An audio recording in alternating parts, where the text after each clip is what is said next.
8장 1절에 이제 8장부터는 여러 권면의 장인데 되게 보석 같은 부분들이 많이 숨어져 있어서요. 우리가 한 번씩 발견하면 좋겠습니다.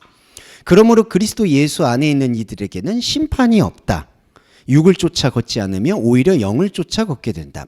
자, 여기서 보시면은 심판이 없다는 것은 하나님과 우리와의 관계에서는 더 이상 심판이 없다는 뜻입니다. 그러니까 여러분 안에는 하나님과 관계 맺고 있는 영의 자아가 있어요.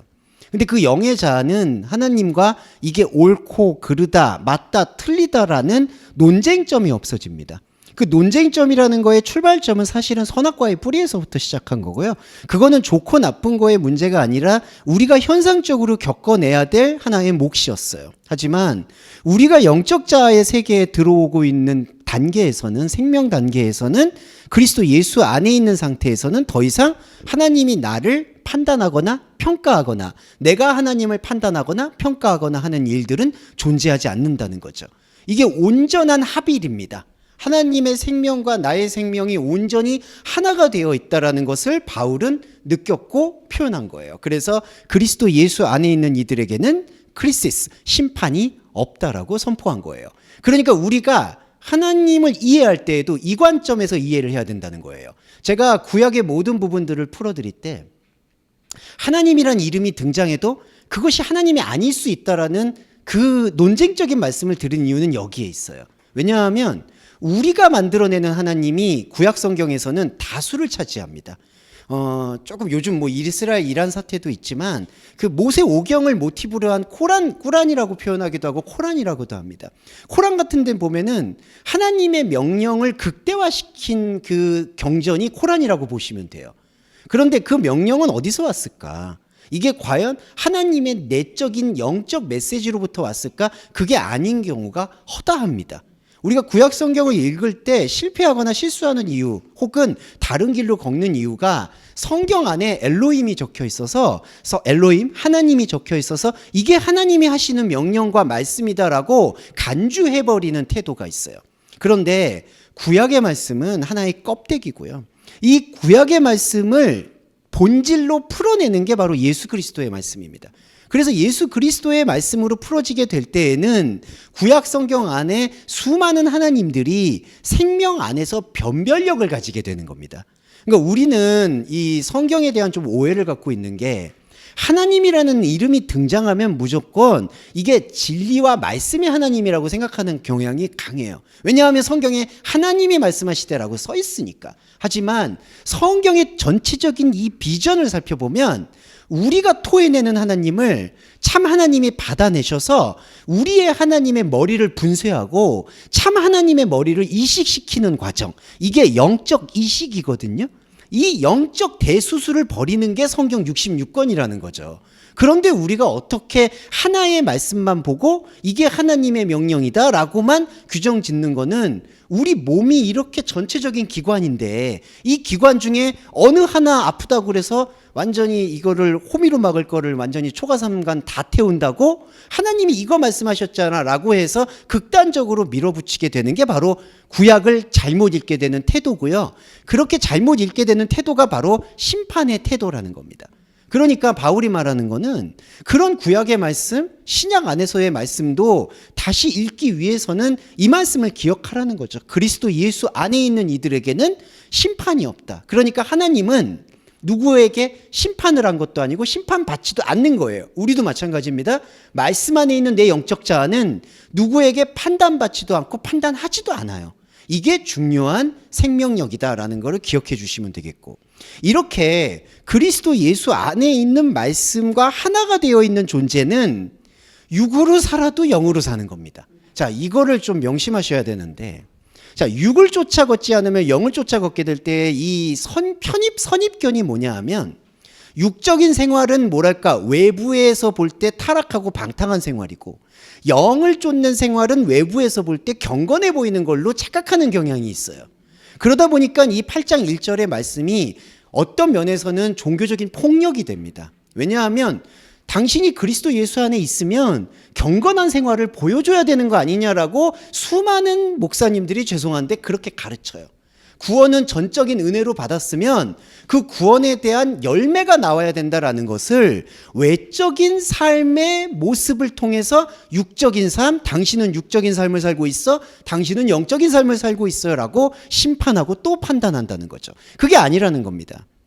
육으로 쫓아걷지 않으며 영으로 쫓아건다는 것은 무슨 영적인 것들이 원활하거나 대단하거나 황홀하게 보이는 게 아니라 내 안에 있는 영과 하나님과의 관계는 더 이상 다른 외부의 어떤 말이나 생각이나 감정이 침해할 수 없다라는 것을 말씀을 심은 사람, 저와 여러분이죠. 저와 여러분은 영을 쫓아 걷는 겁니다. 단언컨대 그래요. 그러면 여러분의 영은 어떠한 외부의 환경도 훼손할 수가 없습니다. 그냥 훼손된다라고 여러분의 감정이 느낄 뿐이에요. 거기에 현혹되지 말아야 된다는 겁니다. 그게 바로 영을 쫓는 삶이에요. 이 영을 쫓는 삶이라는 게 로마서에서 가장 걸고 넘어지는 안타까운 그 걸림돌 중에 하나예요. 왜냐하면 로마서를 가지고 많은 선교사님들도 가르치기도 하고요. 또 아예 종파가 나오기도 했죠. 그냥 이제 아시겠지만 이제 나중에 좀 말씀드릴게요. 녹음한 거니까. 이런 종파들도 영을 쫓아 사는 삶, 영에 속한 삶, 이런 것들을 많이 강조합니다. 그리스도 예수를 믿으면 영의 열매들이 나와야 된다는 건 이 기독교가 가지고 있는 가장 큰 하나의 모티베이션 같은 거예요. 그런데 이제 진짜 성숙한 그리스도인, 말씀의 깊이 속에 저와 여러분이 들어왔다면 이제 그거를 달라져야 돼요. 외부에서 나타나는 영의 어떤 현상적인 걸 가지고 당신은 영에 속했다, 당신은 육에 속했다라고 판단해서도 안 되고, 또한 여러분 안에서도 내가 이 정도면 경건하게 살고 있는 거야, 아니야 내가 너무 방탕하게 살고 있는 거야, 이런 걸로 판단받아서는 안 된다는 겁니다. 근데 이게 어려워요. 이렇게 말씀드리는 게. 왜냐하면 외부의 열매를 통해서 상대를 판단하고 권면하는 게 가장 쉬워요. 그냥 형제님은 지금 여전히 육에 속한 삶을 살고 있습니다. 기도와 회개와 헌금으로 거듭나세요. 이 얘기하는 게 훨씬 쉬워요. 예, 쉽고 강렬합니다. 왜냐하면 사람은요, 죄책감이라는 게 있기 때문에 특히 종교적 죄책감이 들어오면 그렇게 자극을 받으면 열심히 하게 돼요. 근데 여러분, 여기서 악순환은 그렇게 열심히 하게 되면은 말씀을 어떻게 보게 될까요? 그 열심으로 보게 되는 거예요. 영의 흐름으로 절대로 벗어나지 못하게 되는 결박에 사로잡히게 되는 겁니다. 그래서 정리해 보면 육을 쫓는 게 아니라 영을 쫓는 삶이라는 건 어떤 행위나 행실에서 비롯되는 게 아니다. 말씀에 대한 자각에서 비롯된다는 겁니다. 이게 1절의 말씀이고요. 그리고 2절은 이렇게 돼 있어요. 아주 간단합니다. 생명인 영의 법이 죄와 사망의 법에서 나를 자유롭게 했다. 자, 이것도 인정을 이제 제대로 된 인식이 필요한데, 죄와 사망의 법에서 자유롭게 되었다는 게 벗어났다는 뜻이 아닙니다. 여기에서 이제 인지를 해야 되는 게, 죄와 사망이라는 것에 대해서 우리가 계속 로마서를 통해서 묵상했던 건 죄와 사망을 인정하는 거예요. 그러니까 죄와 사망을 벗어나는 게 아니라요, 죄는 하나님과의 다른 차원인 것이고 사망은 내 육의 차원은 죽을 수밖에 없다라는 것에 대한 고백이고 인정입니다. 그게 곧 여러분과 저의 신앙 고백, 십자가 고백이에요. 진짜 십자가가 바로 이거거든요. 그러면 십자가 고백을 하는 사람에게는 죄와 사망이 없어지는 게 아니라요, 죄와 사망을 곁에 두되 죄와 사망을 벗어나려고 노력했던 선악과의 머리됨으로부터 우리가 벗어나는 걸 말하는 거예요. 이해되시죠? 죄와 사망을 벗어나는 게 아니라 이제 나는 더 이상 죄와 사망의 노예가 되지 않아, 생명의 자녀야 라고 얘기하고 선포하는 게 아니라요, 죄와 사망은 그대로 있어. 그런데 죄와 사망을 이제는 내가 십자가 복음 안에서 완전히 받아들일 거야 라고 생각하는 게 죄와 사망의 법에서 자유로워진 상태라는 거예요. 그러니까 이 말씀을 사람이 선입견을 가지고 나는 이제 더 이상 죄와 사망의 법에 얽매여 있지 않아, 나는 이제 생명과 영의 법에 와 있어 라고 생각을 하게 되는 게 아니라, 생명과 영의 법이 들어와서 내 안에서 십자가 고백을 더 밝혀주신다라는 게 엘류데이아, 자유롭게 한다라는 뜻입니다. 그래서 요한복음에서 진리가 너희를 자유케 하리라 라고 하는 건 사람이 생각하는 감각세계에서의 자유, 뭔가 되게 청량하다, 뭔가 벗어난 것 같다. 우리 여행 가면 힐링이라고 얘기하잖아요. 근데 여행 간다고 해서 힐링이 되는 건 아닌 것 같긴 해요. 그건 또 다른 얘기죠. 왜냐하면 그게 또 어떤 인간의 말초신경을 자극해서 또 힐링이 됐다고 느꼈는데 현실 돌아오면 더 비극이잖아요. 그러니까 악순환일 수도 있으니까 말씀드리는 거고요. 그렇다고 여행을 제가 독려 안 하는 건 아닙니다. 여름 때 여행 충분히 다녀오시면 좋겠고요. 그런데 생명의 영의 법이 나를 자유롭게 했다고 했을 때 자유에 대한 사람만의 갖고 있는 그 그림으로 말씀을 잣대를 들이밀면 안 된다는 거예요. 자유라는 건요, 사실은 아주 적나라하게 제가 아까 처음에 말씀드릴 때 나의 여러 자아들을 말씀드렸듯이 내 자아들의 죄송한 말인데 정말 보고 싶지 않은 면까지 투명한 유리바다처럼 보는 게 자유입니다. 그러니까 계시록에서 말하는 투명한 유리바다가 되어지는 게 저와 여러분의 몫이고요. 그거를 외면하고 싶죠. 저도 외면하고 싶죠. 하지만 그걸 외면하지 않는 상태가 생명과 영의 법을 받아들이는 그리스도인이라는 겁니다. 그러니까 그리스도인은 잘 이해해 주셔야 되는 게 내 안에 수많은 죄송한 말인데 하나님을 잃어버린 자아들을 다 소멸시켜서 자유롭게 됐다라고 생각하는 건 선악과의 욕망이고요. 내가 수많은 자아들이 여전히 있고 죄송한 말인데 육의 옷을 벗을 때까지도 그 수많은 하나님과 하나 되지 못하는 자아들은 나와 함께 있을 거라는 거예요. 그거를 받아들이고 인정하는 십자가에 고백하는 자들이 자유자가 되는 겁니다. 네, 그러니까 자유자에 대한 오해를 조금 우리가 풀어야 돼요. 자유자가 된다고 생각하면 뭔가 현실적이든 영적이든 현상적으로 뭔가 계속 그 열매를 갈구하게 되거든요. 내가 자유해졌으니 내가 뭔가 기분이 좋아져야 되고, 내가 자유해졌으니 내가 지금 맺고 있는 관계들이 뭔가 말끔히 해결되는 게 보여야 되고, 내가 자유해졌으니 경제적으로도 나는 가난하지만 자유해, 아니면 뭐다 경제적인 부분에 대해서 갈구하게 되고, 이런 모든 기도와 액션들을 멈추게 된다는 거예요. 여러분, 기도는요, 솔직히 인간 욕망의 자유 때문에 기도하는 게 많아요. 주님, 이 풍진 세상 등지고 천국 가게 해주세요 라는 기도도요, 이거를 뭔가 벗어나고 싶으니까 그런 거예요. 근데 죄송한 말인데 지난주에 제가 비참함을 말씀드렸듯이 벗어난다는 것에 대한 기대와 환상을 깨고, 안타깝지만 우리의 감정을 내려놓고 하나님의 말씀 감정으로 들어오게 될 때 전환, 근본적인 전환이 일어난다는 거죠. 내가 안타까워했고 내가 안쓰러워했고 내가 고통스러워했던 기억과 감정이 말씀의 영이 들어옴으로 인해서 이게 내가 안타깝고 고통스러워하고 아쉬워하고 분하게 생각하는 것만이 아니었구나라는 것으로 전환시키는 게 육을 쫓지 않고 영을 쫓게 되는 상황이라는 겁니다. 네, 이렇게 말씀드릴 수 있겠고요. 3절에 볼게요. 또한 육신을 통한 연약함으로 나타나는 법의 능력 없음을 하나님이 자신인 아들을 죄인 육신의 모양으로 보내어, 이렇게 되어 있습니다. 여기까지 볼게요. 자, 육신을 통한 연약함이 뭐냐면요, 이 연약함이 선악과의 뿌리예요. 연약함과 결핍은 같은 의미입니다.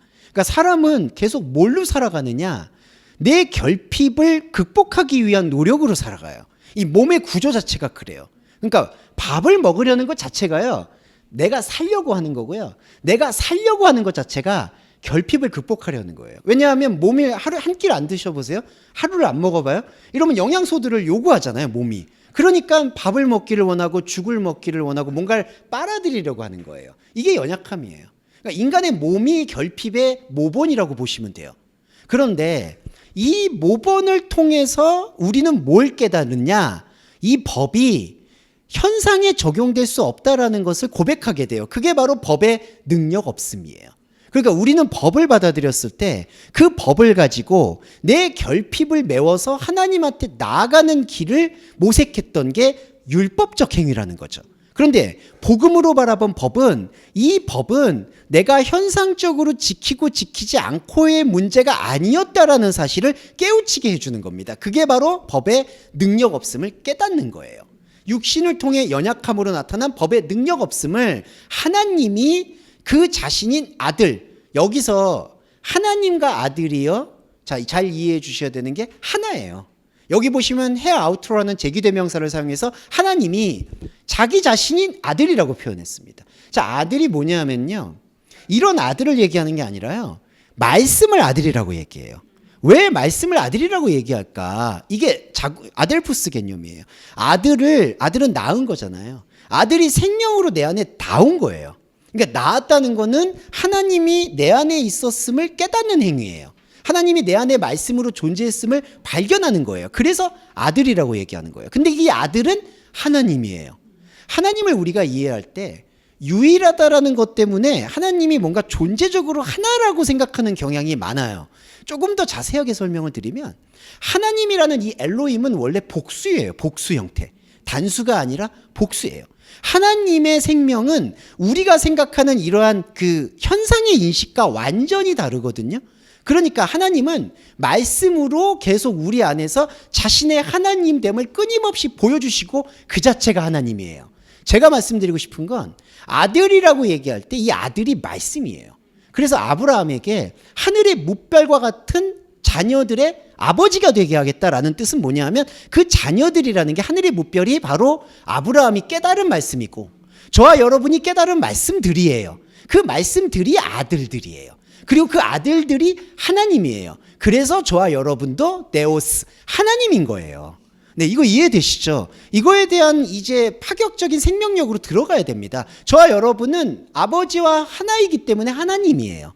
그런데 잘 아시겠지만 이 하나님이 유지가 되고 이 하나님이 소통하는 거는 오히려 역설적으로 내가 하나님이 아니라는 거를 알 때 하나님이 된다는 거예요. 자, 자기가 영지주의자들은 자기가 이 영의 깊은 것을 깨달아서 하나님이 되었다라고 혹은 하나님이 되어야 한다라고 말하는 게 대표적인 영지주의고 안타깝지만 교회 안에서 성령의 열매를 맺으려는 모든 행동도 영지주의예요, 솔직히. 왜냐하면 영을 받아서 현상 세계에서 하나님께 영광을 돌리려고 하는 그 모든 접근법이 영지주의입니다. 그러니까 죄송한 말인데 교회는 많은 부분에서 영지주의에 사로잡혀 있다고 봐도 과언이 아닌 거죠. 그런데 진짜 그리스도인은 자신의 하나님됨을 인정해야 되는 거예요. 아, 하나님이 나와 관계 맺기 위해서 나도 하나님과 같은 하나님으로 삼아주셨구나라는 것을 고백할 수 있어야 된다는 거죠. 그런데 그 고백은 말씀을 통해 나오는 거고 그 말씀은 십자가를 비추고 있고 그 십자가는 나와 하나님이 완전히 다르다라는 죄를 일깨워주고 있다는 이 생명의 역설이 육신의 옷을 벗고 나서도 우리가 하나님과 완전히 영원히 관계 맺을 수 있는 유일한 길이라는 거예요. 자, 그게 그 자신인 아들을 죄의 육신의 모양으로 보내었다라는 뜻입니다. 자, 그리고 요 뒤에 볼게요. 죄에 관하여 육신 안에 있는 죄를 정죄했다라고 되어 있습니다. 이게 무슨 뜻이냐? 요게 요 부분이거든요. 한글 번역은 좀 다르게 나와 있는데 생략하고 그냥 읽을게요. 페리 하마르티아스 카테크리넨테 하마르티안 엔테샤르키. 이게 이거예요. 죄에 관하여 육신 안에 있는 죄를 정죄했다. 자, 이게 되게 중요한 부분인데요. 우리는 육신 안에 있다 보니까 죄가 헷갈려요. 하나님과의 영적으로 깨닫는 죄가 있고요. 우리가 느끼는 죄책감의 죄가 있어요. 그런데 예수 그리스도가 오셔서 죄를 어떻게 구별하셨냐 하면은 예수 그리스도의 십자가를 통해서 우리가 알아야 될 죄가 영의 죄라는 것을 깨닫게 해주신 거예요. 우리가 알아야 될 영의 죄가 뭐죠? 하나님과 내가 다르다라는 걸 깨우치는 죄예요. 그래서 이게 죄가 더한 곳에 은혜가 넘친 차원의 죄예요. 이게 영적 차원의 죄예요. 그런데 영적 차원의 죄가 딱 드러나면 뭐가 분리가 되냐 하면 혼적 차원의 죄가 보여요. 이게 흔히 말해서 우리의 자범죄 영역이고 이 자범죄 영역은 이제 내 시네이도스, 내한테 주어져 있는 양심으로 치리해야 된다라는 걸 알아요. 그래서 완전히 구별을 해요. 성경에서 말하는 죄는 하나님과의 다름을 이해하는 영적 차원의 로커스, 영적 차원의 궤적이라는 걸 깨닫게 되고 육적인 차원에서의 죄는 이제 내가 감당하고 책임지고 담당해야 될 몫이다라는 것으로 인정하게 됩니다. 그 인정하게 하는 게 바로 육신 안에 있는 죄를 정죄한다는 거예요. 자, 육신 안에 있는 죄를 정죄한다는 뜻은 뭐냐 하면 여기서 정죄는 죄를 아예 단정지었다라는 뜻이 아니라 이 죄는 스스로 판단하고 스스로 받아들이라는 뜻입니다. 이게 무서우면서도 우리가 감당해야 될 몫이에요. 우리의 육신 세계는 우리에게 벌어지고 있는 것에 대해서 하나님께 죄송한 말인데 책임을 구할 수 없습니다. 우리에게 주어져 있는 나타나 있는 현상들은 쓰라리지만 받아들이란 말씀이 아니라 나한테 벌어지고 있는 일이다라는 것을 인정하셔야 돼요. 그러면서 우리는 우리 안에 있는 육신의 죄로 이게 하나님한테 내가 잘못했냐 잘못 안 했냐 이런 것으로 인해서 판단받는 것도 아니라는 사실을 깨우쳐야 된다는 거죠. 육신의 일은 육신으로 가야 됩니다. 이게 영지주의라고 얘기하시는 분들은 정말 진저리가 나요. 육신의 일을 육신으로 해결을 해야지 우리 안에 영의 황홀경이 비로소 들어올 수가 있게 되는 겁니다. 그리고요, 육신의 일을 육신으로 해결할 수 있는 마음의 태도가 장착이 되면 내 안에 영적 자아가 분출돼요. 내 안에 영적 자아가 분출이 될 때 내 안에 육신으로 난 이거 아니면 안 돼, 나 이거 아니면 죽겠어, 나는 이게 해결돼야 되겠어 하는 모든 문제의식들이 희석이 될 수밖에 없어요. 이게 황홀경이에요, 여러분. 왜냐하면요, 영의 자아가 플레로마 넘치거든요. 영의 자아가 육의 자아를 압도해요. 바울이 그걸 경험하잖아요. 저와 여러분도 경험하고 계시잖아요. 영의 자아가 육의 자아를 압도하면 육의 자아가 지금까지 말뚝을 받고 있었던 게 녹여내리고요. 녹아내리게 되면은 내가 왜 이 문제를 가지고 그렇게 해결을 하려고 발버둥 쳤지라는 허무감이 밀려와요. 저와 여러분 분명히 그 허무감이 있습니다. 내가 왜 인생을 이렇게 꾸려가려고 악다구니를 쳤지? 내가 왜 인생에서 이 문제가 해결이 안 되면 죽을 것처럼 발버둥 쳤지? 이런 모든 것들이 내 안에서 건강한 부끄러움으로 스멀스멀 위로 올라오는 거예요. 그러면서 이게 표류합니다. 이렇게 되면요, 우리는 땅에 머리 둘 곳이 없다라는 예수님 말씀을 깨닫게 되고 영의 자아가 점점점 깊어지면서 육신의 일들이 예전하고 똑같은 어려움과 고난과 고통이 있을 수 있어도 이제 더 이상은 그게 고난과 고통의 차원이 아님을 깨우치게 된다라는 거죠. 그러니까 그리스도인의 놀라움은 현상세계에서 어떤 것들이 변화가 없다 할지라도, 변화도 분명히 있거든요. 하지만 제가 그거를 너무 단론적으로 말씀드릴 건 아니기 때문에 변화가 없다 할지라도 말씀드릴게요. 변화가 안 보여도 저와 여러분 안에는 이미 이 자범죄의 영역은 양심의 영역으로 분리를 해냈다는 거예요. 이게 중요합니다. 그래서 죄에 관하여 육신 안에 있는 죄를 정죄했다라는 이 표현에 주목하실 필요가 있다. 자, 그래서 여기 보시면 4절, 이는 법의 요구가 육신을 쫓아 걷지 않고 오히려 영을 따라 걷는 이들, 곧 우리 안에서 충만케 하려 합니다. 이건 법의 요구예요.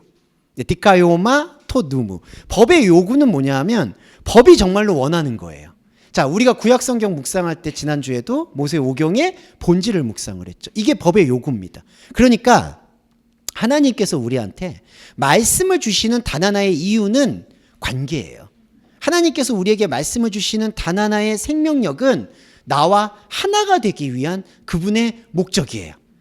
죄송하지만 그분의 목적까지 우리가 헤아릴 수는 없어요. 왜냐하면 그분이 창조주이시고 우리가 피조물이니까 왜 이런 식으로 어렵게 관계를 맺게 했는지는 저도 따져 묻고 싶어요. 되게 복잡하잖아요. 뭐 다른데 알고 뭐 굳이 이거를 그냥 하나 되면, 근데 또 우리 생각이니까 그거는 어쩔 수 없는 건데, 그렇지만 하나님께서는 우리에게 이 법의 디카요마, 어떤 자신의 요구, 관계 맺고 싶어하는 요구를 허락했다는 거죠. 우리가 말씀을 볼 때 말씀은 제가 자꾸 실천하는 게 아니라 발견하는 것이다라고 얘기 드린 이유는 이 법이라는 게 다 명령법으로 쓰였거든요. 뭐 저기 천국이 가까웠다 회개해라라든지 예수님도 명령을 하죠.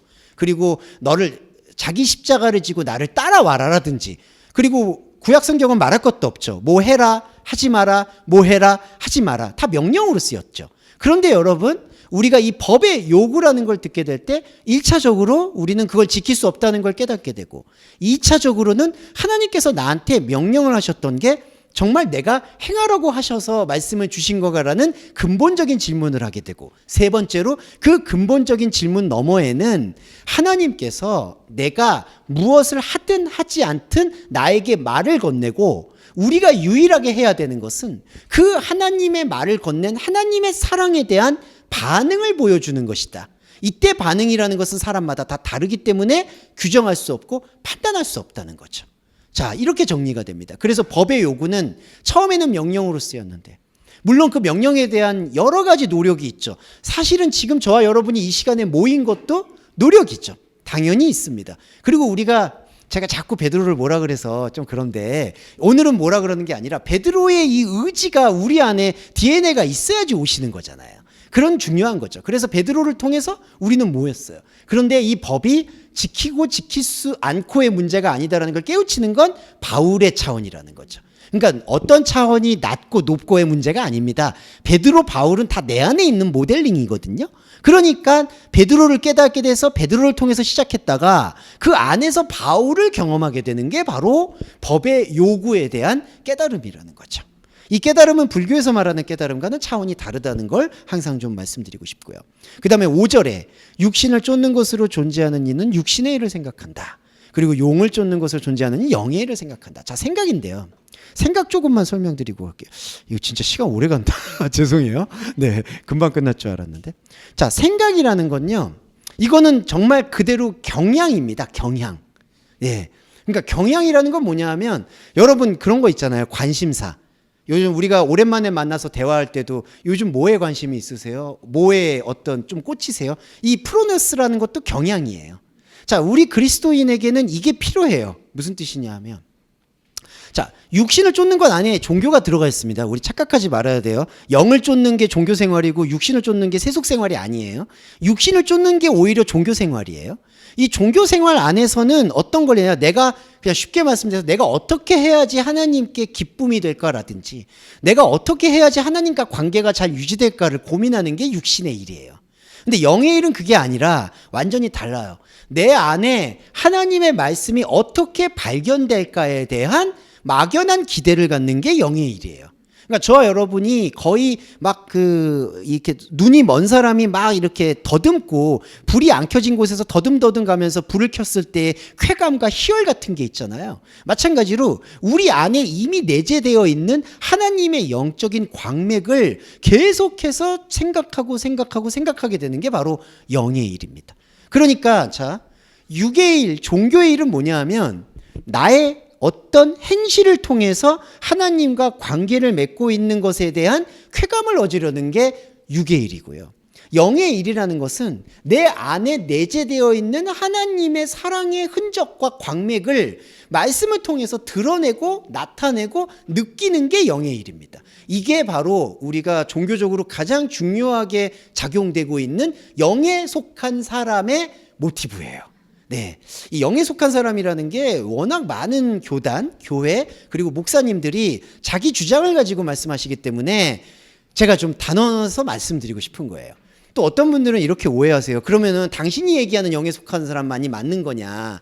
제가 누차 말씀드리는데 이거는 맞다 틀리다의 문제가 아니에요. 근데 되게 중요한 게 종합적인 문제예요. 종합적으로 로마서에서 바울이 영에 속한 거를 뭘 얘기했냐라는 거를 소개해 드리는 게 목회자의 의무예요, 여러분. 목회자의 의무만이 아니라 여러분의 의무기도 합니다. 거기에는 맞고 틀린 게 없어요. 제가 단언하고 싶은 건 영에 속했다라는 이 자체는 원래 있는 창세전 말씀을 발견하는 존재가 영에 속한 사람이라는 거.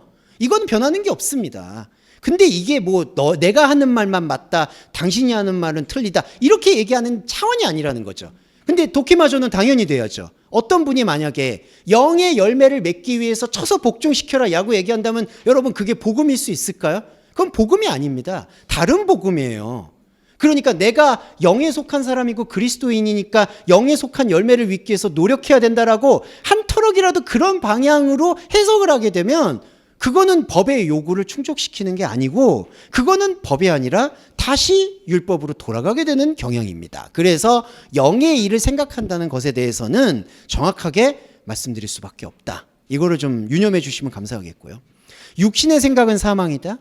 영의 생각은 생명과 평화다. 이렇게 됩니다. 자, 이것도요. 육신의 생각은 사망이다. 영의 생각은 생명과 평화다. 이것도 이분법이 아니에요. 자, 저와 여러분은 육신도 갖고 있고 영도 갖고 있습니다. 그렇죠.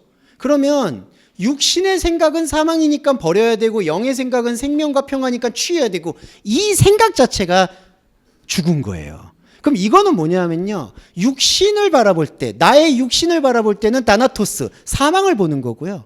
내 육신을 바라보고 사망을 바라보고 있는 나는 동시에 영을 바라보고 있다는 거예요. 이게 제일 중요해요. 이게 제가 항상 말씀드리고 싶은 강조점인데 육의 생각은 사망이니까 버려야 되고 영의 이게 아니라 저와 여러분은 사실 지금 말씀을 사망으로 깨닫는 거예요. 하나님을 알만한 것이 없구나. 내 안에는 하나님과 함께 할 수 있는 나의 육적인 것, 나의 혼적인 것에는 하나님과의 기쁨은 도저히 가능성이 없구나라는 것을 밑바닥까지 드러내는 게 십자가 고백입니다. 이게 육의 생각이에요. 이게 없어지면 될까요? 안 됩니다. 우리가 성경 66권을 우리 육신이 죽을 때까지, 우리 육신 옷 벗을 때까지는 그 십자가 고백을 하고 하셔야 돼요. 저도 마찬가지고 여러분도 어디에 계시든 뭘 하시든 십자가 고백 앞에 서야 돼요. 사망하셔야 됩니다. 예, 이게 바로 그리스도 예수 안에서 죽는 거예요. 그렇죠. 그러니까 이 사망이 없어지는 게 아니라는 거죠. 동시에 이 사망이 우리 안에서 창궐하게 되면, 창궐이라고 이해하시죠? 이게 완전히 창궐하게 되면 진짜 저는 죽을 것 같은데 안 죽어요. 왜냐하면 동시에 우리 안에 푸뉴마가 들어와 있잖아요. 푸뉴마가 원래 있잖아요. 푸뉴마가 들끓어요, 여러분. 이걸 느끼는 겁니다. 바울이 그래서 비참함을 고백해도 비참하지 않은 게, 저와 여러분이 비참함을 고백해도 비참하지 않은 게, 이게 십자가 고백을 하면 할수록 영의 생각에 생명과 평화가 넘치는 거예요. 자, 영의 생각인 생명과 평화는 사망을 배제하지 않아요. 사망을 인정해요. 내 안엔 죽을 거구나. 내 인생은 허무하구나. 나는 아무 가치도 없구나. 내 인생은 정말 쓰라리구나. 이거 다 느껴요. 이거 없어지지 않아요. 오히려 더 신랄하게 극단적으로 갈 거예요. 하지만 여러분 안에, 저 안에 이게 있다는 거죠. 생명과 평화.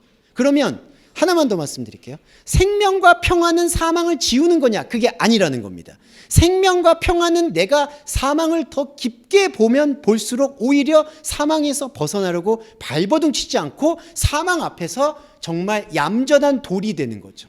다니엘이 되는 겁니다. 사자 앞에서 그냥 돌이 되버는 거예요. 그러면 정말 그리스도인에게는 완전히 뭐가 달라지는 게, 자, 육신의 생각은 하나님에게 원수가 되는데 육신의 생각에 대해서 점점 녹아내리는 거예요. 자, 6절은 육신의 생각은 사망이다라고 하잖아요. 자, 근데 6절은 육신의 생각이 사망인데 영의 생각은 생명과 평화다라고 얘기하는 이 등치법은 뭐냐 하면 육신의 생각과 영의 생각을 동시에 갖고 있는 그리스도인을 얘기하는 거고요. 8장 7절은 육신의 생각이 하나님께 원수가 된다라고 얘기하는 이 맥락은 영의 생각을 배제한 채 자신의 육신의 생각으로 하나님한테 나아가려고 할 때 오히려 하나님의 원수가 된다는 뜻입니다. 이 차원을 조금만 말씀드릴게요. 우리 적그리스도를 얘기할 때 이제 계시록에서 적그리스도가 등장합니다. 이제 많은 이제 종말론적 교회들이 그걸 가지고 이제 실제 인물이나 실제 단체를 이제 적그리스도라고 얘기하는 경향이 있는데 그거는 깡그리 무시하셔야 되고요. 그렇게 얘기하는 사람들 안에 적그리스도가 있어요. 왜 그럴까요? 당연히 있죠. 여기서 말하는 이 원수라는 건 적그리스도인데 적그리스도는 뭐냐 하면, 자, 아예 복음을 모르는 사람들에게는 적그리스도가 해당되지 않아요, 여러분. 그러니까 아예 종교적이거나 이 겉사람의 겉복음조차 모르는 사람에게는 죄송한 말인데 그거는 짐승 차원이라고 합니다. 내리우예요, 짐승 차원. 에서의 팥죽 차원이라고 보시면 돼요. 그러면 이 원수가 되는 차원, 적그리스도가 되는 차원은 무엇이냐? 성경을 들었어요. 예수님을 알았어요. 뭔가 감각을 깨달았어요. 그런데 이 깨달은 감각을 가지고 영의 생각을 일깨우지 못하고 육신의 생각 안에서 하나님을 추구할 때 적그리스도가 되는 겁니다. 그래서 베드로한테 예수님께서 사탄아 네 뒤로 물러가라라고 얘기하는 게 왜 베드로한테 얘기를 하느냐? 베드로가 누구보다도 적그리스도적인 사람인 거죠. 왜냐하면 예수에 대해서 알았는데 예수에 대해서 영광 돌리고 싶은데 그 마음은 진실인데 그 마음을 어떻게 해소할 길을 영의 길로 이렇게 길을 붙잡지 못했기 때문에 육의 길밖에 모르기 때문에 그 육의 길로 하나님께 뭔가를 도와드리려고 한다는 거죠. 이게 정말 안타까운 게요. 사람 사이에서도 남녀간도 그렇고 어머니 자식간도 그렇고 다 진심은 있다고 하지 않습니까? 나 이거 사랑합니다. 나 엄마 사랑해요. 나 아버지 사랑해요. 근데 이게 여러분 상대방이 전혀 원하지 않으면 그거는 무너지는 거죠. 그리고 상대방이 또 그걸 이용해버리면 요즘 말로 가스라이팅이 되는 거죠. 이게 하나님과의 관계도 마찬가지예요. 하나님이 볼 때 제일 안타까운 건 겉사람의 겉복음이 눈을 떴어요. 그래서 하나님께서 예수님 사역처럼 병도 고쳐주시고 현상에서 이적도 베풀어주시고 다 하셨어. 근데 하나님 원하는 건 그거 아니잖아요. 하나님이 원하는 거는 영과 육이 동시에 가는 거잖아요. 근데 영지주의자들은 육을 죽여서 영으로 가고 싶어하고, 또 세속주의자들은 여기서 복을 받아서 하나님께 헌금으로든 뭘로든 영광을 돌리고 싶어하고, 또 사회정의를 외치는 분들은 사회정의를 구현해서 하나님께 정의와 공의를 실현하려고 하고, 이 모든 게 육신의 생각이라는 겁니다. 육신의 생각은 하나님께 원수가 돼요. 그래서 제가 말씀드리고 싶은 것은, 우리가 살면서 이 말씀이 어떻게 적용이 많이 되냐 하면, 육신에 속한 삶이라는 거를 뭔가 방탕하고 게으르고 음란하고 타락하고 이런 쪽으로 몰아가요. 근데 여러분, 그거는요 자연스럽게 여러분들이 처리하셔야 될 문제지, 이거를 쳐서 극복시켰다고 하나님 나 잘했죠 라고 생각하는 게 부자 청년의 꼴이라는 겁니다. 거기엔 영생이 없어요. 자기가 음란하지 않았다, 나 진짜 뭐 이렇게 뭐 어디 안 했다, 뭐 안 했다, 그렇게 얘기하는데, 나 담배 피지 않았다, 나 술 마시지 않았다, 나 사회 정의를 위해서 노력했다, 이게 무슨 소용이 있습니까? 솔직히 죄송한 말인데 아무 의미 없어요. 하나님이 원하는 딜레마, 뜻은 그게 아니기 때문에 전혀 다다를 수가 없는 겁니다. 그래서 육신의 생각이 원수가 된다는 건 오히려 겉복음을 알았는데 겉사람의 복음을 생명복음으로 이렇게 전환시키지 못할 때 나오는, 거의 이 목에 걸려있는 지금 채끼 같은 거예요. 여러분, 그냥 토하셔야 됩니다. 그냥 배설물을 다 토하셔야 돼요. 이렇게 목에 걸려있는 거예요. 그래서 여기 보시면 육신 안에 존재하는 이들은 하나님을 기쁘게 하는 능력이 없다, 이렇게 되고, 조금 더 들어가 보고 할게요. 요즘 너무 길어지는데 제가 9절까지만 읽고 말씀 쉬는 시간 갖겠습니다. 그러나 만일 하나님의 영이 너희 안에 거하면 너희는 육신 안에 있지 않는 것이다. 오히려 영 안에 있는 것이다. 그러나 그리스도의 영을 가지지 않은 누군가, 바로 그는 그 존재가 아니다. 자, 이게 무슨 뜻이냐면 좀 풀어드릴게요. 만일 하나님의 영이 거하면, 요것도 풀어드릴게요. 여기 가정법이 쓰였잖아요. 성경에서 가정법이라는 건요, 있지 않은데 있는 것처럼 얘기하는 게 아니에요. 성경에서 가정법은 지금 이 순간 우리가 이 말씀을 들었을 때 이게 성취가 되는 거예요. 네. 그러니까 만일 하나님의 영이 너에 거한다는 건 가정이나 전제가 아니라요. 그러니까 만일 너가 영에 거했으면 이렇다는 걸 설명하는 게 아니라, 저와 여러분이 지금 이 순간 하나님의 영이 우리 안에 있구나라는 거를 받아들이는 거예요. 지금 저와 여러분이 받아들이신 거예요. 이게 바로 만일이라는 가정법의 말씀 해석이에요. 그래서 하나님의 영이 여러분 안에, 우리 안에 있으면 우리는 육신 안에 있고 육신 안에 있지 않고 오히려 영 안에 있다. 근데 이 바울의 탁월함이 뭐냐 하면, 자, 우리는 지금 영 안에 있는 거예요. 그런데 그리스도의 영을 가지지 않는 누군가, 바로 그는 영 안에 있는 존재가 아니다라고 얘기합니다. 이게 무슨 뜻이냐면, 우리 안에는 영 안에 있는, 그리스도의 영 안에 있는 내가 있어요. 지금 저와 여러분이 이 만일 그리스도의 영을 지금 소유하신 거예요. 이 만일이라는 생명의 말씀을 취하셨으니까. 그러면 여러분은 영 안에 있는 거예요. 그런데 또 제가 말씀드렸죠. 여러분 안에 있는 또 다른 영이지 못한 자, 육신을 쫓고 있는 겉복음의 자들이, 죄송한 말인데 수두룩하다는 거죠. 이게 하늘의 무별과도 같습니다. 이거 나중에 또 설명드릴 텐데, 아브라함에게 너가 하늘의 무별과 같다는 걸 설명드린 이유는 그 별들이 다 말씀화되었다는 뜻은 아니에요. 그거 나중에 또 자세하게 설명드릴게요. 그게 땅끝까지 이르러 복음을 증거해야 될 의무와 눈을 뜨는 관계성이에요. 그래서 여기 보시면 그리스도의 영을 가지지 않은 누군가인데, 이거는 다른 사람을 얘기하는 게 아니라 저와 여러분 안에 그리스도의 영을 갖지 않고서도 나는 그리스도의 영을 가졌다라고 노력하는 사람들, 노력하는 자들, 이게 바로 그리스도의 영을 가지지 않은 누군가라는 거죠. 자, 이 얘기를 바울이 왜 했을까요? 베드로 얘기해서 좀 죄송해요. 베드로가 잘못됐다는 게 아니에요. 자, 그리스도의 영을 가지지 않은 상태는 뭐냐 하면요, 이거 되게 민감한데, 자, 우리는 요거 좀 더 설명드릴게요. 이게 중요한 거라서. 우리는 자, 겉복음으로도 하나님에게 견인을 받아요. 이게 놀라운 겁니다. 그러니까 하나님이 그만큼 배려심이 많다는 걸 좀 말씀드리고 싶은 거예요. 우리가 겉복음을 들어도, 저와 여러분이 좀 죄송한 말인데 교회를 처음 나오시거나, 또 죄송한데 겉복음에 몰입하셨을 때 은사 있으셨죠? 네, 은사가 없을 수가 없어요. 그러니까 삶에서의 은사. 근데 그 은사가 다 자기 착각도 맞아요. 자기 착각이 대부분인 건 맞는데, 자, 하나님께서는 우리가 육신의 껍질을 갖고 있기 때문에 육신의 모양으로 오셔서 우리의 눈높이에서 우리와 소통하기 위해서 우리의 현상 속에서의 어떤 움직임들을 계속 보여주시는 거예요. 그게 겉복음의 역사예요. 여러분, 이거를 우리가 배제해서도 안 돼요. 모든 것들이 미신이다라고 얘기하기도 어려워요. 우리 안에는 감정이 있고 우리 안에는 또 눈에 보이는 현상들이 있거든요. 그 현상 속에서 우리가 흔히 말하는 하나님의 돌보심도 있고 하나님의 이끄심도 있고 하나님의 견책도 있을 수 있어요. 근데 그건 겉보금이에요. 이 바울이 중요하게 생각하는 건, 왜냐하면 바울이 전도 여행에서도요, 솔직히 막 기적들도 많이 일어났잖아요. 베드로와 비슷한 견줄 수 있는 기적들이 많이 일어났거든요. 그거는 근데 바울이 어떻게 치리했을까요? 겉복음 영역이라고 얘기한 거예요. 이 겉복음이 우리에게 새로운 복음을 주는 건 아니다라고 얘기한 거예요. 그렇지만 이거에 대해서 배제하냐 배제하지 않느냐, 그것도 우리의 판단이 아니어야 된다는 거예요. 자, 이해되시죠? 그런데 문제는 뭐냐 하면, 자, 베드로 파벌이라고 얘기 드릴게요.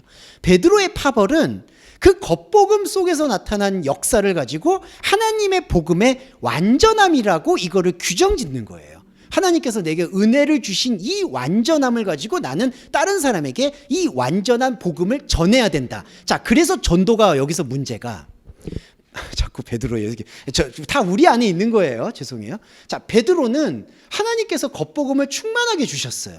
그래서 은과 금은 내게 없으나 예수 그리스도의 이름으로 걸어라. 그래서 걸어요, 진짜. 예, 그렇죠. 그리고 예수님 사역에도 보세요. 무리를 걸으시죠. 5천 명 먹이시죠. 그리고 눈먼 사람 낫죠. 이거 다 무슨 판타지일까요? 그리고 지어낸 얘기 아니라고 저는 확신합니다. 예수님이 사역 당시에 하신 거예요. 자, 그럼 겉복음이에요. 그런데 전도가 뭐냐 하면요, 이 겉복음을 깨닫잖아요. 그럼 겉복음을 깨달으면 그 다음에, 아, 이거를 하나님께서 보여주시는 목적은 이거를 통해서 하나님의 속사람에 있는 영의 역동하는 생명력을 느끼게 하시는 건데, 겉복음을 통해서 내가 겉복음으로 은혜를 받았으니 이 겉복음의 은혜를 거저받았으니 거저 주어야 되겠다라고 생각하니까 전도가 왜곡되는 거예요. 전도는 뭐냐 하면 내 안에 있는 이 속사람을 계속 발견하는 거거든요. 그런 과정에서 너와 내 집이라고 해서 내 안에, 저와 여러분 안에 속사람이 계속 드러나면 너무나 자연 발생적으로 여러분과 실제로 관계 맺고 있는 사람들이 영향을 받아요. 굳이 여러분들께서 복음에 대한 얘기를 혹시 안 하시더라도 영향이 와요. 이게 바로 전도의 원리고 바울이 말하는 전도예요. 그런데 베드로의 전도법은 뭐냐? 죄송한데 자기가 겉복음을 받았어요. 은혜를 받았어요. 너무 기뻐요. 그래서 이 기쁜 은혜를 다른 사람한테 나눠주는 거예요. 그게 뭐가 잘못됐냐라고 얘기하면은 잘못됐습니다. 왜냐하면요, 겉복음이라는 거는 필요 조건이 아니라 충분 조건이에요. 그러니까 저와 여러분도, 오늘 얘기 길어졌지만 요거 한마디만 할게요.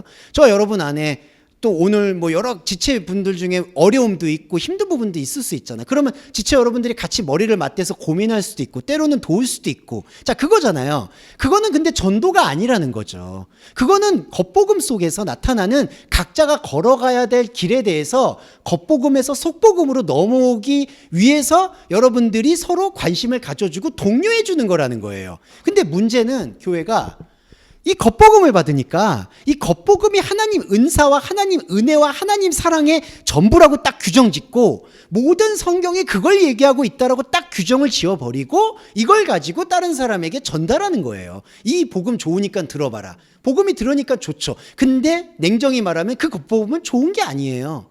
예수님이 볼 때 답답한 게 38년 된 병자가 이 병자에서 연못에서 나와서 뛰어간다 한들, 여러분 생각해 보세요. 지금도 복지법이 있지만 그때도 최소한의 복지법이 있거든요.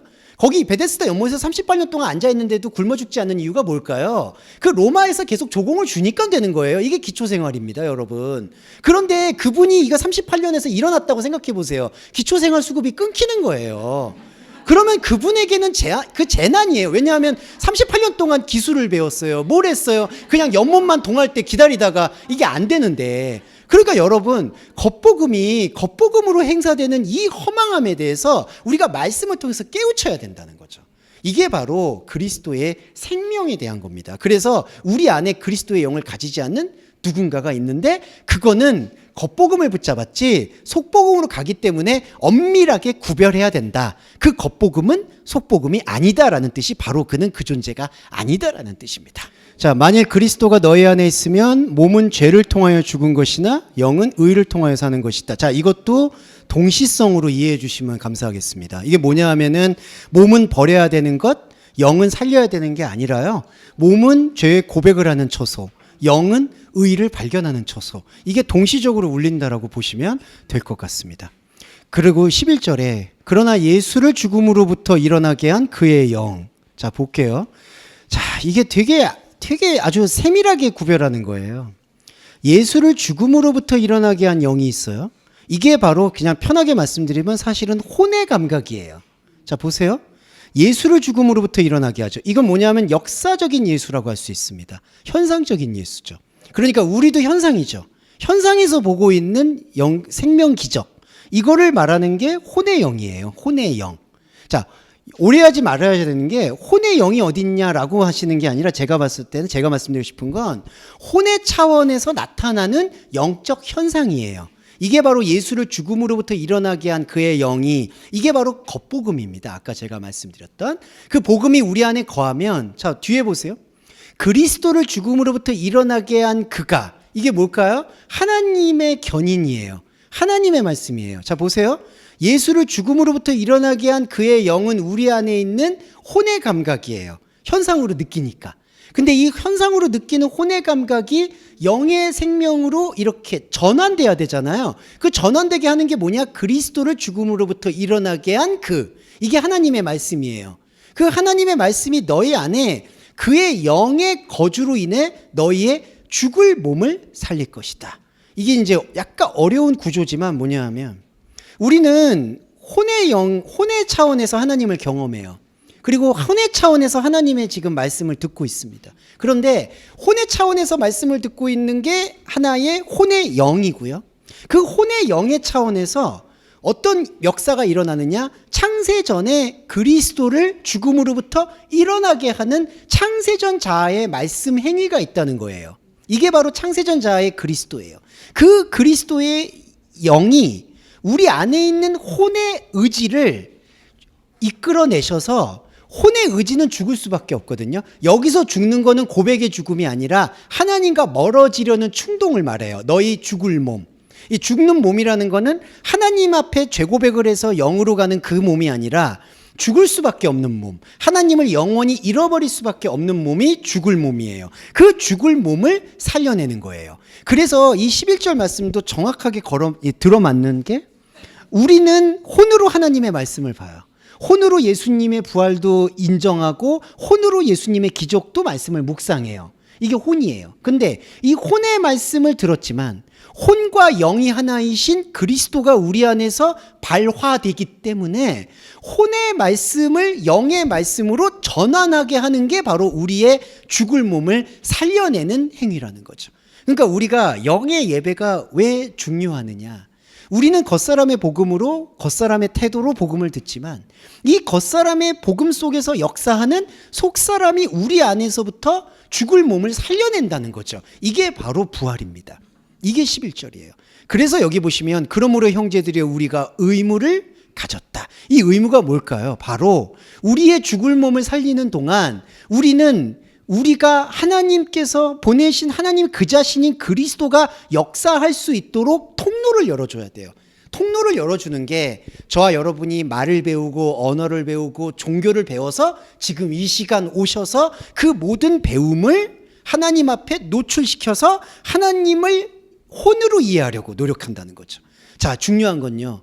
우리는 혼으로 이해하려고 노력을 해요. 그런데 하나님께서는 그 노력은 무의미로 돌리시고 그 노력으로 인해서 펼쳐지게 된 영의 차원을 완전히 드러내시는 거예요. 그래서 우리는 현상으로 사는 거에 대해서 하나님께 아무것도 판단받지 않고 우리의 현상적인 노력으로 봤던 그 말씀만 마치 염전에서 진짜 순도 높은 소금이 추출되듯이 그 생명 소금만 나오게 되는 거예요. 그게 의무예요.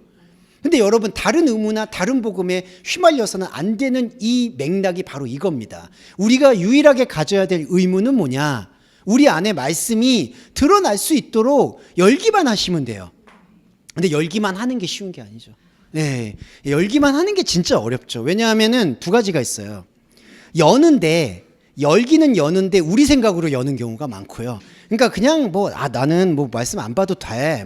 보니까 하나님께서 다 꿰뚫어 주셨어. 제가 지지난 시간에도 말씀드렸는데 그런 분들이 만약에 있다면 다 믿고 걸으셔야 된다. 말씀은 계속 봐야 돼요. 예, 말씀은요, 계속 보지 않으면 우리의 육신은 연약하기 때문에 언제 하나님이 다른 생각에, 하나님과는 관계없는 생각에 노예가 될 수밖에 없어요. 그래서 계속해서 말씀을 봐야 될 의무가 하나인 거고, 또 하나는 다른 의무, 종교적 의무죠. 근데 말씀만 보면 좀 이상하지 않아? 그러니까 말씀 외에 좀 더 이제 내가 좀 더 해야 될 것들을 찾아야 되겠다. 그러지 마세요. 그냥 해야 될 것들을 찾는 거는 그냥 취미생활이거나 여러분의 부와 명성을 높이기 위해서 노력하시면 됩니다. 그거는 그냥 여러분의 공명심은 여러분의 공명심으로 존중받으면 돼요. 나는 진짜 여기 와서 이런 일을 하고 싶다. 그거를 현상에서 하시는 거예요. 교회에서 하시면 안 됩니다. 네, 이게 바로 의무에 대한 다른 오해들을 거두어내고 하나의 의무, 영의 의무를 말씀드리고 싶은 거예요. 네. 근데 영의 의무에 대해서는 제가 집요하게 죄송한데 정말 집요하게 여러분들과 함께 체근하면서 나아가야 된다. 예. 계속 보셔야 된다라고 저는 얘기 드리고 싶어요. 이건 정말 죄송한 말인데, 죄송한 거 남발해서 또 죄송한데, 여러분 이거 간단한 문제가 아니에요. 예, 제가 겁박하는 게 아니라 이 말씀의 차원은 제가 5년 전에 봤을 때하고 또 달라요. 이게 그 어떤 내용이 다르다는 게 아니라요. 이거를 체감하게 되는 그 흐름과 깊이가 달라요. 그러니까 제가 봤을 때 또 죄송한 말인데 5년 전에는 제가 이거 끝난 줄 알았어요. 나는 통달했다. 진짜 저는 또 나름 또 노력을 좀 했습니다. 깨알 자랑을 하자면 제가 20대부터 정말 제 인생에 날린 돈을 생각하면, 뭐 이 복음을 연구하기 위해서 날린 돈을 생각하면 정말 그 보상심리로 따지면 제가 말씀에 1인자구나 뭐 이런 식으로 얘기하고 싶어요. 근데 완전히 무너지는 게 부끄러울 정도로 5년 전에 말했던 그 얕음이 지금에서 보고 있는 것과는 또 달라요. 그러니까 같은 표현과 같은 말을 하더라도 여러분도 아마 그러실 거예요. 여러분이 5년 전에 느꼈던 말씀과 똑같은 고백인데 그 지금 느끼는 말씀의 차원이 좀 다릅니다. 그래서 우리는 우리의 시간을, 크로노스를 무의미하지 않게 생명의 카이로스로 화하기 위해서는 계속해서 하나님의 생명에 노출될 필요가 있고, 15절에서 종의 영을 받지 않는다. 자, 종의 영이라는 건 없습니다. 이건 뭐냐 하면 자기가 영으로 생각하는데 착각하고 있는 걸 종의 영이라고 말해요. 그러니까 그 성경에는요, 귀신의 영이 나오는데 귀신이 영이 아니에요. 그러니까 영은 하나님의 말씀이라고만 생각해 주시면 돼요. 푼히 말하는 건. 다른 거는 영이 아니라 우리가 영이라고 믿고 싶은 것들이에요. 그러니까 귀신의 영이라는 건 우리가 이제 뭐 저기 사주타로나 뭐 신점 같은 거 있죠. 뭐 신내림 있고, 자, 그런 슈퍼내추럴한 부분들이 있을 수 있죠. 근데 그건 영이 아니에요. 성경에서 말하는 영이 아니라 그거는 하나의 그냥 초자연적인 현상이다. 이렇게 보시면 되겠고, 그러면 종의 영은 어디서 나왔을까요? 우리의 잘못된 종교심에서. 이 잘못된 종교심은 안타깝지만 진심과 맞닿아 있기 때문에 참 말씀드리기가 송구해요. 왜냐하면 우리의 진심은 정말 하나님을 위해드리고 싶은 거거든요. 제가 이거를 이렇게 낮춰 말씀드리는 게 아니에요. 그런 진심은 존중하되 그 진심이 말씀에 정교한 것과 맞물리지 못하면 이상한 방향으로 폭주하게 된다는 거죠. 폭주합니다. 이게 바로 종의 영이에요. 그래서 아들로 여겨지는 영을 받았으니 우리가 아바 아버지라고 외치게 된다. 자, 여러분, 이 아바 아버지는요, 아버지에 대한 부정입니다. 무슨 뜻이냐면요, 아버지를 두 번 부르는 건요, 아버지를 강조하는 게 아니에요. 아멘 아멘이라는 것도요, 우리가 알고 있는 걸 내려놓고 하나님의 생각에 대해서 노출하라는 의미가 담겨 있어요. 그러니까 이게 진짜다라는 강조법이 아니라요, 당신이 첫 번째 알고 있는 것들은 내려놓으라는 뜻이 담겨 있어요. 그래서 아바 아버지라는 거는 아버지를 강조하는 어법이 아니라요, 이거는 아버지가 아닌 아버지라는 뜻입니다. 그럼 뭐죠? 이게 족보에 의한 아버지가 아니라 말씀으로 만나는 하나님과 나와의 독생자의 아버지라는 뜻이에요. 이거를 좀 강조하고 있습니다. 이게 뭐 양자의 영을 받았다, 뭘 받았기 때문에 아바 아버지다라고 이렇게 여겨지는데 그 뜻이 아니라요, 정말 내가 보이고 있는 육신의 아버지를 넘어서서 영의 아버지를 취하게 되는 온전한 하나됨을 말하고 있는 겁니다. 그래서 이게 아멘 아멘, 아바 아버지, 그리고 구약에서는 다 두 번 행동들이 있죠. 인구조사도 두 번, 돌판 깨는 것도 두 번, 그리고 모두 두 번. 이게 갱신이라는 뜻인데요, 두 번이라는 게 그 갱신이 원래 있는 걸 더 좋게 만드는 게 아니라 원래 있는 거의 껍데기를 버리고 그 속에 있는 에센스, 본질을 찾는 거를 말씀이라고 합니다. 그래서 여기 보시면 그 영이 직접 우리의 영과 증거하고 있으니 우리는 하나님의 자녀다. 자, 자녀가 뭐냐면요, 여기 보시면 자, 테크나. 테크나는 자라나야 될 거예요. 자, 자라나야 될 것들과 이거 복잡한데. 이거 20분 다 됐는데 그래도 설명드리고 다음 주에 또 자세하게 설명드리겠습니다. 요게 중요한 부분이라서요. 자, 우리는 하나님의 자녀예요. 자, 바울의 중요한 세심함이 있습니다. 호티 에스멘 테크나 데우, 하나님의 자녀다. 근데 이 자녀가 뭐냐 하면요, 테크나는 자라나야 돼요. 자, 휘오스는 아들들이에요. 휘오스하고 테크나가 같이 쓰일 때는 이거를 어법을 다르게 해요. 무슨 뜻이냐면 테크나는 자라나야 될, 꼭 성장해야 될 존재를 말하는 거고요. 휘오스 아들은 하나님과 함께 있는 말씀 상태, 꼭 결론이란 표현보다는 말씀이 되어진 상태를 말해요. 꼭 휘오스가 그럴 때만 다 모든 부분에서 말씀이란 뜻은 아니에요. 그런데 테크나하고 휘오스가 같이 쓰일 때는 그래요. 그러니까 이게 바로 이제 문법적인 기법이거든요. 우리가 똑같이 로고스 레마를 얘기할 때도요, 레마가 살아있는 말씀, 로고스가 껍데기의 말씀인 경우가 있고요. 아니면 반대로 로고스가 완성된 말씀의 경우가 있어요. 이거는 문맥에 따라서예요. 여기서는요, 자, 먼저는 우리가 하나님의 자녀예요. 이때 자녀는 성장을 해야 돼요. 어떤 면에서 성장을 해야 되냐? 자, 나비의 예를 들까요? 나비가 처음에는 누에가 됐죠. 근데 누에가 됐고 벗어야지 되잖아요.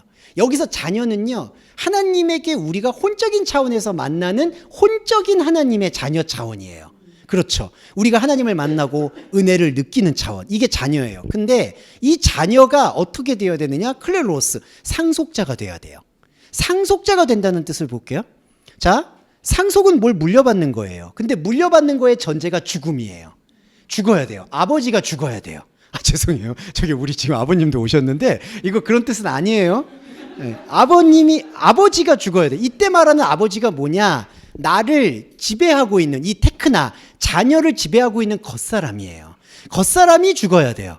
겉사람이 죽는다는 건 겉사람의 모든 현상적 행위가 하나님께 아무 의미가 없다는 걸 고백하는 십자가 고백이에요. 그게 상속이에요. 자, 그러면 상속을 받고 나면 물려받는 게 있다고 생각하죠. 근데 이게 혼에서 멸절이 돼요. 무슨 뜻이냐? 자, 혼의 아버지가 죽잖아요. 그러면 혼의 아버지를 통해서 물려받을 걸 기대를 했지만 혼의 아버지 자체가 죽으니까 혼에서 물려받을 게 없는 걸 깨닫는 거예요. 그러니까 상속자는요, 현상과 육신과 혼에서 아무것도 남지 않는다는 거를 깨닫는 게 상속자예요. 이해되시죠? 그러니까 너희의 보물을 하늘에 쌓아두라는 그 말씀은 정말 보물이 있다는 뜻이 아니라 보물이라고 생각했던 그 모든 것들을 하늘에다가 그냥 향으로 내버리란 뜻이에요. 구약 성경에서 제사 지낼 때 송아지를 잡고 다 뭘 잡아도 하나의 한 줌의 연기가 되거든요. 이게 바로 상속자의 본질입니다. 그러니까 저와 여러분의 상속은 아무것도 현상적으로 물려받은 게 아니에요. 그게 상속자예요. 그러면 자녀는 아들이 돼요. 자, 보세요. 여기 보시면 상속자들은 함께 상속받는다. 그리고 하나님의 아들들의 현현을 간절히 기다린다라고 얘기하면서 이 테크나가 휘오스가 되는 겁니다. 테크나인 자녀는 혼으로 배우죠. 혼으로 익히죠. 그런데 혼으로 익힌 다음에 내가 상속받고 싶은 기대를 가지고 하나님한테 나왔어요. 근데 하나님께서 말씀의 본질로 내가 상속받을 수 있는 게 아무것도 없다는 걸 깨우치게 해줘요. 그러면서 그거를 받아들이게 돼요. 그게 영이 깨어난 사람, 영에 속한 사람입니다. 아무것도 물려받을 게 없다라는 뜻. 근데 여기 왜 심파스콘을 썼을까? 고난을 함께 받아야 된다. 네, 이 고난이 뭐냐면요, 심파스콘은 함께 넘어가야 된다는 뜻입니다. 함께 고난을 받는다. 이게 뭐냐? 함께 고난, 그리스도와 함께 고난을 받는 건요, 현상적인 고난이 우선이 아니에요. 물론 우리가 말씀을 보면서 여러 현상적 고난이 있을 수 있죠. 하지만 그건 절대로 본질이 아닙니다. 그러니까 예수님을 믿어서 뭐 삶이 힘들어졌다. 물론 힘들어질 수 있겠죠. 하지만 그거는 전혀 본질이 아니에요. 진짜 그와 함께 영광을 받기 위해서 그리스도와 함께 고난을 받는다는 건, 자, 그리스도가 우리 안에서 말씀으로 깨어나요. 그런데 우리가 가지고 있는 이 상속에 대한 가치관이 있어요. 아버지가 돌아가시면 내가 물려받을 게 뭐가 있다. 나는 이걸 위해서 지금 아버지를 위해 봉양하는 것이다. 라는 게 안타깝지만 우리 안에, 정말 죄송한 말인데 여러분 안에 없다고 할 수가 없어요. 이게 계속 튀어나와요. 이거 물려받아야지, 저거 물려받아야지, 저거 물려받아야지. 근데 하나님께서 계속해서 그리스도를 내 안에 보내셔서 그걸 다 할례시키는 거예요. 없어. 그럼 우리 예배는 뭐냐? 우리 안에는 있어라는 혼적자가 이만큼이고 없어가 있는데 예배에 오셔서 그거 다 없다라고 다 지우는 거예요. 그냥 무조건 다 커팅만 하시면 됩니다. 예배 간단하죠. 그냥 오셔서 다 지우고 가시면 돼요. 내가 지금까지 쌓아놨던 거. 그게 고난이에요. 왜 고난일까요? 그래도 사람이 세운 게 있는데. 예, 여러분 재산 가져가시면 이상하잖아요. 그러니까 우리가 가진 게 있는데 그거를 다 없다고 얘기하니까 맨날 주목사 만나면 맨날 이거 없다, 저거 없다, 허무하다, 비참하다 이렇게 얘기하니까 그게 고난이라는 거예요. 자, 그러면서 이 시간 좀 가는데 18절 19절 갈게요. 이게 참 은혜로워서요. 나는 지금 시간에는 합당한 고난이 없다고 간주한다. 이게 정말 좋은 표현입니다. 이게 뭐냐면 18절에 대한 이해가 참 좋은데요. 이게 뭐냐면 한글 번역은요. 생각컨대 현재의 고난은 장차 우리에게 나타날 영광과 비교할 수 없다. 이렇게 돼 있어요. 그러니까 현재 받는 고난은 앞으로 오게 될 영광에 비해서 비교할 게 없으니까 현재의 고난을 받아들여라. 이 뜻으로 이해가 됩니다. 근데 그 뜻이 아니에요. 원문의 해석은 바울이 이렇게 말해요. 지금 우리 시간, 이게 크로노스예요. 크로노스에서는 하나님과 만나는 고난은 없다고 생각한다. 이 뜻이에요. 그러니까 뭐냐면 우리가 현상에서 받는 고난은 고난이 아니다라는 거예요. 그러니까 영적으로 봤을 때 하나님이 생각하시는 고난은 우리가 말씀으로 일깨워서 내가 지금까지 붙잡고 있었다라고 믿었던 것들이 모두 없었다라고 고백이 되어지는 그 과정을 진짜 고난이라고 말하는 거죠. 왜냐하면 그거는 카이로스의 고난이거든요. 그러니까 현상에서 겪는 어려움의 고난은 성경의 고난이 아니고요. 그냥 육신의 삶에서의 고난인 거고요. 성경에서의 고난은 혼의 자아가 일깨웠는데 혼의 자아가 지금까지 아무것도 하나님과 영광 돌릴 수 있는 게 없다라는 걸 발견했을 때의 허무감, 좌절감, 혼란스러움, 말씀을 어떻게 봐야 돼? 이런 모든 것들이 진짜 고난이라는 거죠. 그래서 여기 보시면 나는 현상에서 일어나는 고난은 고난이 아니라고 생각한다는 뜻입니다. 그러니까 우리도 뭐 바울처럼 살아야 된다, 바울처럼 핍박받아야 된다 이렇게 얘기하시는 분이 있는데 그건 바울의 몫이에요, 여러분. 여러분이 그 삶을 그대로 닮아갈 필요도 없고 그 이유도 없어요. 예수님이 십자가를 지고 자기 제자가 되라는 것도 예수님처럼 살라는 것도 아니에요. 이 부분이 바로 바울이 아예 못을 받고 가는 겁니다. 현상의 고난은 고난이 아니에요. 진짜 고난은 말씀 고난입니다. 네. 그러면서 19절에 피조물의 간절한 기대는 하나님의 아들들을 기다리는 것이다. 근데 이거는 다음 주에 좀 같이 설명드리면 반전이 있어요. 피조물은 간절히 기대해요. 근데 하나님의 아들이 나타나요? 그러면 피조물은 이 기대를 극복해야 돼요. 왜 그럴까요? 자, 저와 여러분 마지막이지만 겉사람이 있어요. 겉사람은 피조물이에요. 우리 겉사람의 피조물은 하나님을 기다려요. 하나님 마라나타 오시옵소서를 갈망해요. 근데 진짜 말씀은 와 있어요. 근데 말씀이 와 있는데 말씀을 볼까요? 잘 안 봐요. 왜냐하면 내가 생각하는 마라나타가 있기 때문이에요. 내가 생각하는 구름 타고 오시는 분이 있기 때문이에요. 이게 우상인데 우상이라고 인정하기가 힘들어요. 그게 바로 하나님 피조물의 간절한 기대예요. 그래서 놀라운 건 우리는 하나님을 기다려요. 기도가 거의 그런 거예요. 하나님을 기다려요. 근데 하나님은 이미 와 있어요. 근데 이미 와 있는 하나님은 안 보고 앞으로 와야 돼. 뭔가 내 안에서 뭔가 이렇게 임프레션이 주셔야 돼. 그게 바로 기대의 배신이에요. 말씀은요, 그 기대가 배신을 우리한테 줄 수밖에 없다는 것. 그러니까 조금 이상한 표현이지만 내가 사기 당할 걸 알면서도 들어가는 게 복음이라는 거죠. 내가 이 복음을 들으면 내 기대가 분명히 다 꺾일 거야. 저와 여러분이 다음 주에 오실 때에도 그 각오로 오신다는 거죠. 내가 분명히 이 복음 들으면 분명히 또 주목사가 다 커팅할 거야. 예, 그 커팅하는 거예요. 그게 바로 하나님 아들들이 이미 나타나 있는 것을 기다리는 자세가 되는 겁니다. 네, 이렇게 말씀 오늘 정리해보고 기도와 주기도문으로 마무리하겠습니다.